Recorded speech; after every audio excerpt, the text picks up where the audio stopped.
today I was very struck by the sharing that the LeBlanc family did, as Terry presented about indigenous faith traditions, particularly his is a First Nation Canadian, and then also the story that Matt told as well, and the song that Terry and Bev and Matt began with.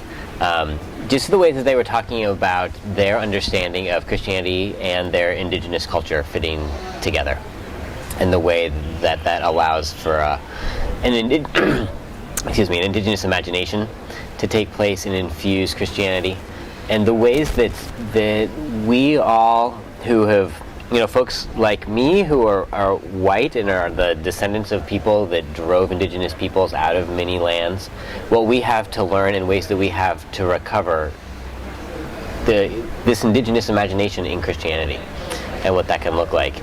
The irony being that, my forefathers worked so hard to drive that out in the name of Christianity, but now it needs to be recovered.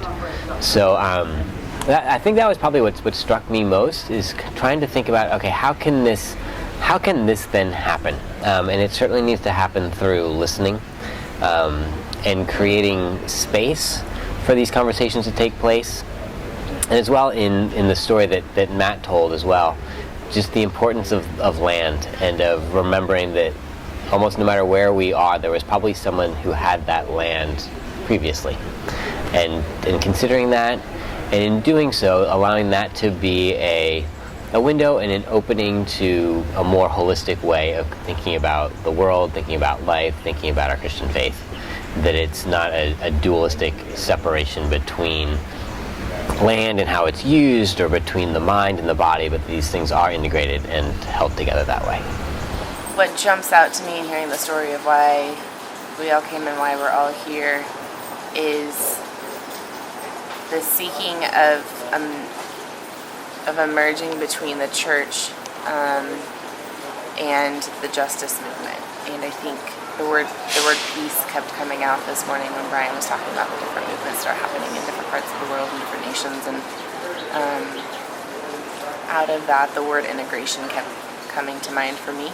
I think one of the reasons I love coming to these groups and coming into these spaces so much is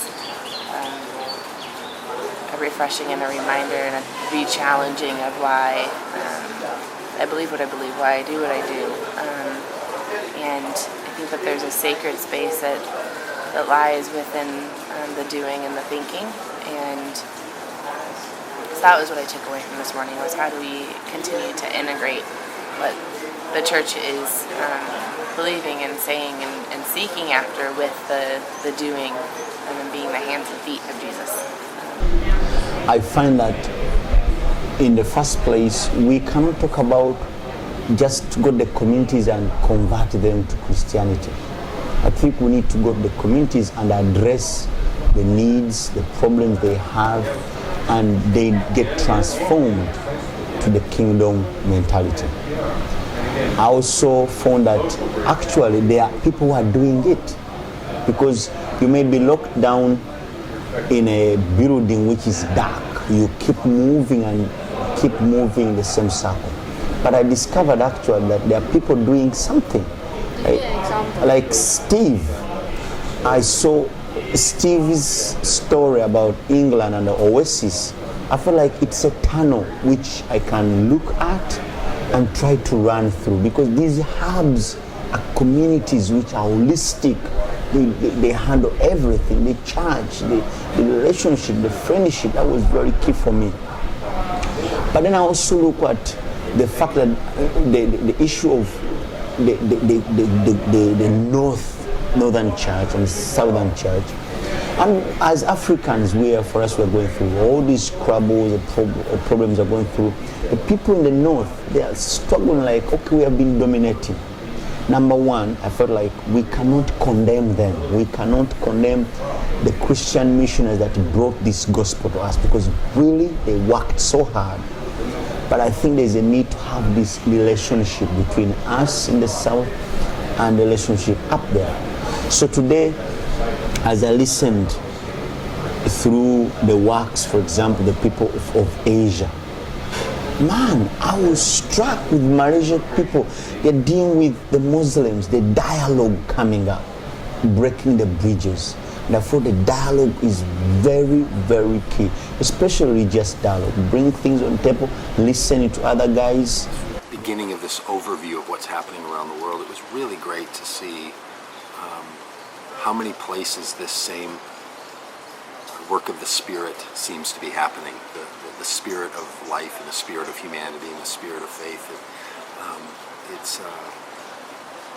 That's what feels oneness about this whole thing. That we're all in this thing together.